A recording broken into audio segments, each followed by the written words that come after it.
তোমরা যারা আগামীকাল এইচএসসি পরীক্ষায় অংশগ্রহণ করতে যাচ্ছ, আজকের এই ভিডিওটি তোমাদের জন্য। তোমাদের হাতে খুব কম সময় রয়েছে, আমরা খুব কম সময়ের মধ্যে আজকের এই সেশনটি শেষ করে দিব ইনশাল্লাহ। আজকে আমাদের সাথে যুক্ত আছেন তোমাদের সবার প্রিয় নেসার ভাইয়া। তোমাদের নেসার ভাইয়া এইচএসসি পরীক্ষায় চট্টগ্রাম বোর্ডে ৩য় স্থান অধিকার করেছিল। আজকে আমরা তার কাছ থেকে জেনে নিব সে কী কৌশল অবলম্বন করে চট্টগ্রাম বোর্ডে ৩য় স্থান অধিকার করেছিল। কেমন আছো ভাইয়া? আলহামদুলিল্লাহ, ভালো। তুমি আমাদের শিক্ষার্থীদের উদ্দেশ্যে তুমি কিভাবে চট্টগ্রাম বোর্ডে ৩য় স্থান অধিকার করেছিল সেই বিষয়টি শেয়ার করবা এবং তারা কিভাবে ভালো একটি ফলাফল অর্জন করতে পারবে। তোমার পরীক্ষার আগের রাতটা কেমন কেটেছিল বা তুমি কিভাবে কাটিয়েছিলা, এক্সাম হলের সময়টা কিভাবে তুমি মেনটেন করেছিলা এবং এক্সাম হলে যাওয়ার আগে তোমার যে একটা প্রস্তুতি থাকে, এই প্রস্তুতিটা তুমি কিভাবে সম্পন্ন করেছিলা, সবগুলো মিলিয়ে আমাদের শিক্ষার্থীরা যাতে ভালো একটি ফলাফল অর্জন করতে পারে। তুমি যেহেতু চট্টগ্রাম বোর্ডে ৩য় স্থান অধিকার করেছিলা, সো তুমি প্রত্যেকটি সাবজেক্টে ভালো একটি পারফর্ম করেছো। আমাদের শিক্ষার্থীরা কীভাবে ভালো একটি পারফর্ম করতে পারে বা কোন সাবজেক্টটিতে কেমন সময় দিতে হবে বা তাদের এই যে আমাদের পরীক্ষার মোট সময়টা কিভাবে কাটাতে হবে, সবগুলো যদি একটু আমাদের সাথে শেয়ার করতে। ধন্যবাদ আপনাকে।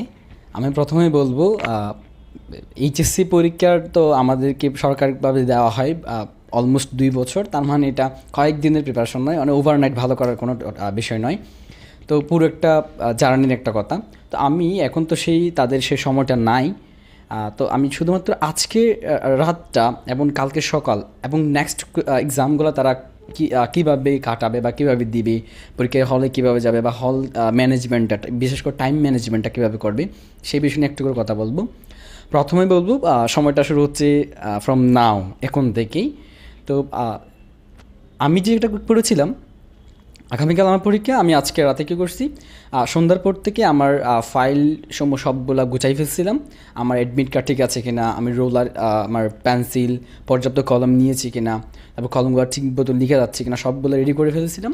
আমার ওই যে অ্যাডমিট কার্ড, রেজিস্ট্রেশন কার্ড আগে থেকে রেডি করা ছিল, সবগুলো আমি ফাইলের মধ্যে ঢুকিয়ে নিয়েছিলাম। তা মোট কথা আমার ফাইলটা রেডি করে ফেলছি আমি। দেন আমি কী করছি, আমার আগামীকাল যে পরীক্ষাটা, যেমন আগামীকাল হচ্ছে তাদের বাংলা পরীক্ষা, বাংলা প্রথম বছর পরীক্ষা, সাহিত্য।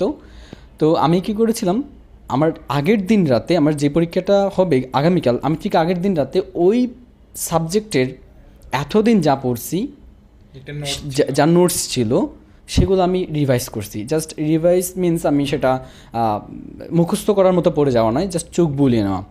আর যেটা আমি করি নাই, যেটা উচিতও নয়, সেটা হচ্ছে নতুন কোনো টপিক মোটেও টাচ করা উচিত হবে না কারণ আগামীকাল পরীক্ষা। আজকে যদি কোনো কারণে আমি নতুন কোনো টপিক পড়ি, আমার আগের যে পড়া টপিকগুলো সেগুলো আমি ভুলে যাব, খুব স্বাভাবিক কথা এটা। তো তাহলে আমি তাদের উদ্দেশ্যে একটা কথা বলবো, পরীক্ষার আগের দিন রাতে ওই সাবজেক্টের নতুন কোনো টপিক ধরা যাবে না, যা আগে পড়েছি সেগুলো রিভাইজ করব।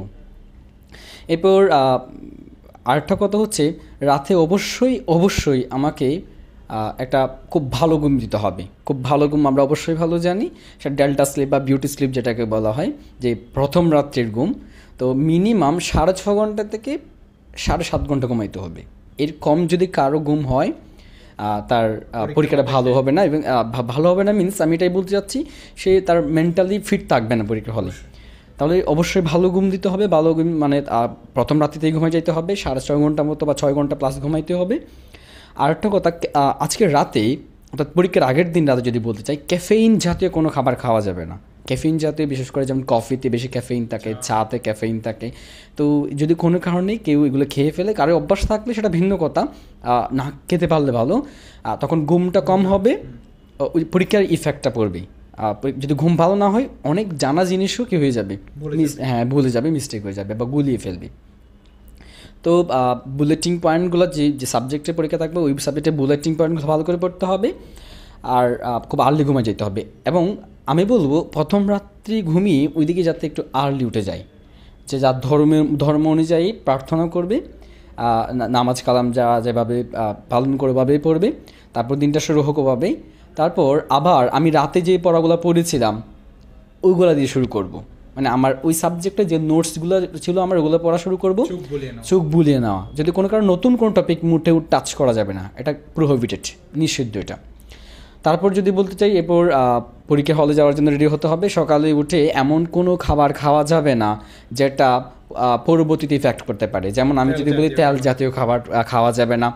তারপর মানে যেগুলো প্রবলেম করতে পারে, যাতে কোনো খাবার খাওয়া যাবে না। ক্যালোরি সমৃদ্ধ খাবার খেলে ভালো, যেমন ডিম বা দুধ এই জাতীয় শর্করা সমৃদ্ধ খাবার, এগুলো খেয়ে যেতে হবে। তারপর খুব আগে থেকে প্রস্তুত থাকতে হবে একটা। অবশ্যই আমি বলবো ফর্মাল ড্রেসটা কোডটা মেনটেন করার জন্য। ফর্মাল ড্রেস নিয়ে যাওয়া, হ্যাঁ, ফর্মাল ড্রেস কোডটা মেনটেন করতে হবে। কারণ ধরুন একজন একটু ইনফর্মাল ড্রেস এগুলো টিচারদের তার প্রতি একটা কি বেশি অ্যাটেনশন থাকবে। এমন সেই যদি কোনো কারণে একটু এদিক ওদিক কারোর কাছ থেকে সাহায্য নেওয়ার ট্রাই করে, তখন টিচারদের খুব তাড়াতাড়ি চোখে পড়ে যাবে। তা আমি বলবো একটা সাধারণ ড্রেস কোড মেনটেন করার জন্য। আর বলবো একটু বেশি সময় নিয়ে যাওয়া। হ্যাঁ, যেহেতু প্রথম দিন হলে, প্রথম দিন যেহেতু জ্যাম থাকে, হ্যাঁ খুব বেশি পরীক্ষার্থী থাকবে, গাইডিয়ান থাকবে, একটু সময় বেশি নিয়ে যেতে হবে। আমি বলবো যাদের মোটামুটি কাছে আছে তারা 1-1.5 ঘন্টা সময় নিয়ে যাবে। আর যারা একটু দূরে একটু জার্নি করে যেতে হবে, গাড়িতে করে যেতে হবে, তাদেরকে একটু বেশি সময় নিয়ে যেতে হবে। আর গিয়ে হল খুঁজে ঠিক মতো পরীক্ষা হলে আগে ঢুকে যাইতে হবে। আর তারপর প্রথম দিন একটু পরীক্ষার সিটটাও খুঁজে বের করতে হবে। অবশ্যই এই জন্য একটু টাইম বেশি নিয়ে যাইতে হবে। তারপর আমি যদি বলতে চাই পরীক্ষার হল, তাহলে ঢুকে গেলাম, পরীক্ষা শুরু হয়ে গেল, তাহলে ইনশাল্লাহ সবার ভালোভাবে শুরু হবে, এটা আশা করতেছি।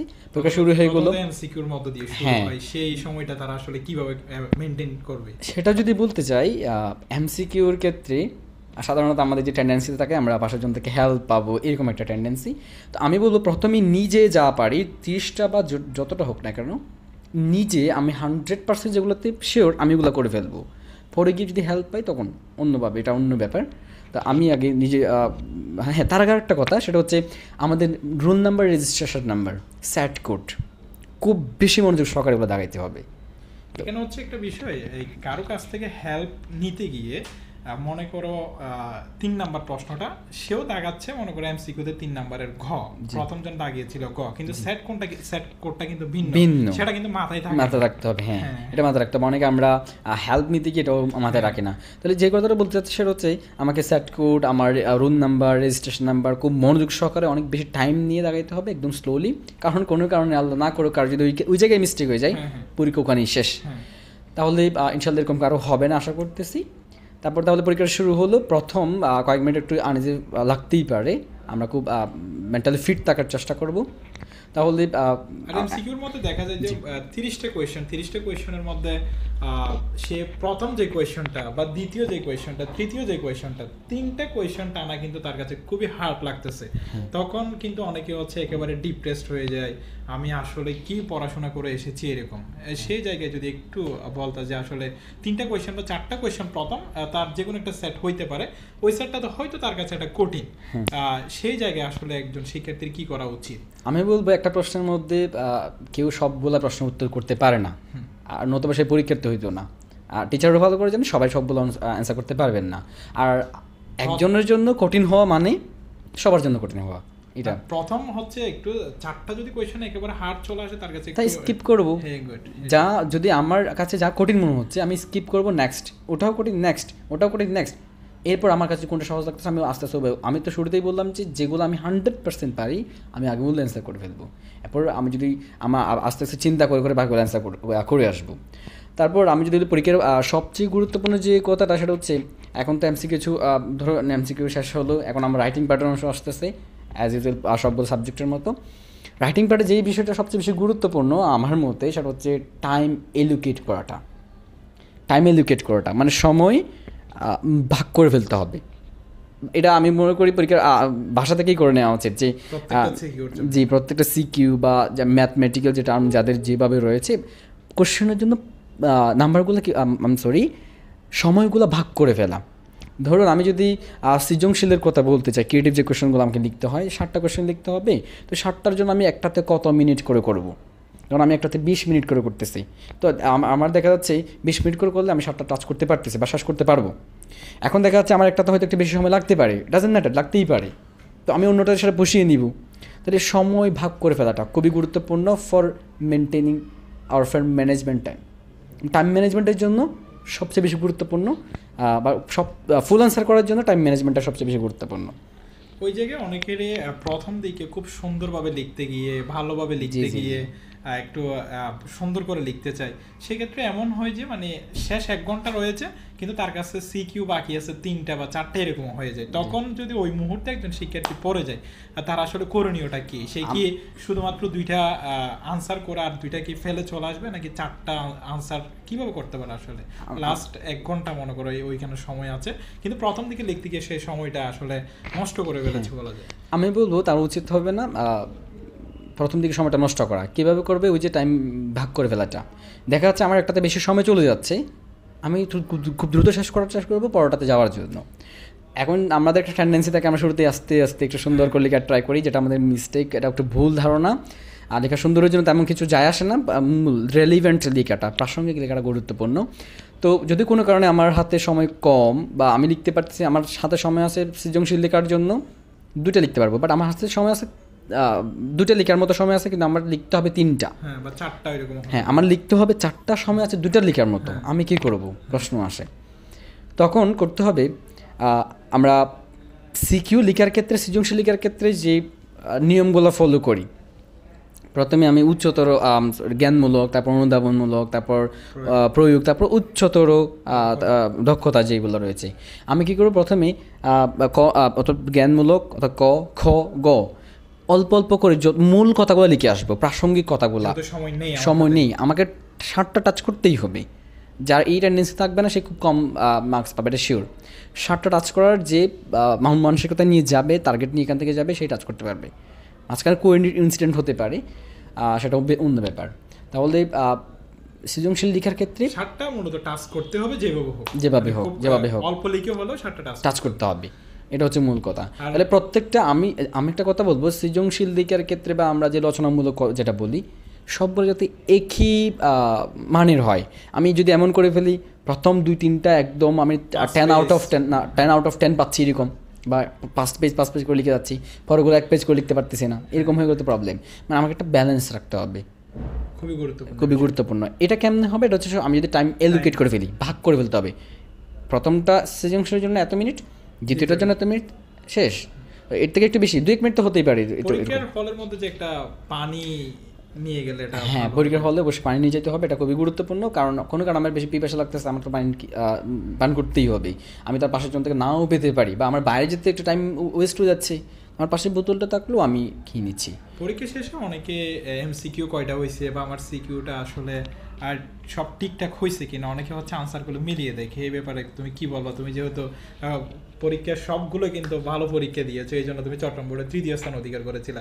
সো তোমার ক্ষেত্রে সেই বিষয়টা কেমন ছিল? তুমি যখন এসএসসি পরীক্ষা অংশগ্রহণ করেছিলা, পরীক্ষায় শেষ করার পরে তুমি কি আসলে মিলিয়ে দেখছিলা কিনা? খুব খারাপ, আমি বলবো এটা খুব খারাপ। সেটা হচ্ছে পরীক্ষার হল থেকে বের হয়ে প্রশ্ন মেলানোটা টু মাছ বাজে। পরবর্তী পরীক্ষা খারাপ পরে একটা পসিবিলিটি কিন্তু থাকে। ইয়েস, এটা হচ্ছে সবচেয়ে গুরুত্বপূর্ণ কথা। আমি পরীক্ষা যেটা দিয়ে ফেললাম, এটা আমার আর কোনো হাত নাই, আমার কিচ্ছু করার নাই। এটাতে মিস্টেক কী করলাম এই এমন করতে পারি যে আমি নিজে অ্যানালাইসিস করতে পারি আমার আজকে পরীক্ষার হলে কী কী মিস্টেক ছিল, আমি পরে নেক্সট পরীক্ষা সেটা কীভাবে এড়িয়ে যেতে পারি সেটা যাবে। বাট ফ্রেন্ডদের সাথে মিশে একসাথে দলীয়ভাবে বসে প্রশ্নের অ্যান্সার মিলানোটা, কত পাইলাম কত পাইনি, তারপর মাথায় হাত দেওয়াটা, আল্লাহ কী করে আসলাম, হাহুতাশ করাটা মোটেও উচিত হবে না। এটা পরবর্তী পরীক্ষায় এফেক্ট করে, তো এই জন্য উচিত হবে না প্রশ্ন মিলানোটা। আমি বলবো প্রশ্ন মিলানো উচিত। তারপর সরসোজা পাশে এসে পরবর্তী পরীক্ষার জন্য প্রিপারেশন নেওয়াটা উচিত। আর প্রথম পরীক্ষা কারো মনে হয়েছে যে আসলে আমি যতটুকু আমি মনে করেছিলাম আমার পরীক্ষাটা ভালো হবে, ঠিক ততটুকু হয়নি, পরবর্তী পরীক্ষাতে তার কেমন যেন একটি মন খারাপ হয়ে যায়, হতাশা কাজ করে, পরবর্তী পরীক্ষাটা তার জন্য খারাপ হয়ে যেতেও পারে। সো প্রথম পরীক্ষাটা যদি কোনোভাবে মোটামুটি তার যেরকম ইচ্ছা ছিল এরকম যদি না হয়, তার আসলে যেই মন খারাপ থাকে, সে আসলে কিভাবে টাইমটা মেনটেন করলে বা কি কোনো এমন কোনো কিছু আছে যেটা ফলো করলে পরবর্তী পরীক্ষাটা সে ভালো করতে পারবে? এক কথায় বলতে গেলে পাস্ট ইজ পাস্ট, যেটা চলে গেছে সেটা চলে গেছে। আমার যে পরীক্ষাটা আছে আমি ওটা ভালো করে দিই।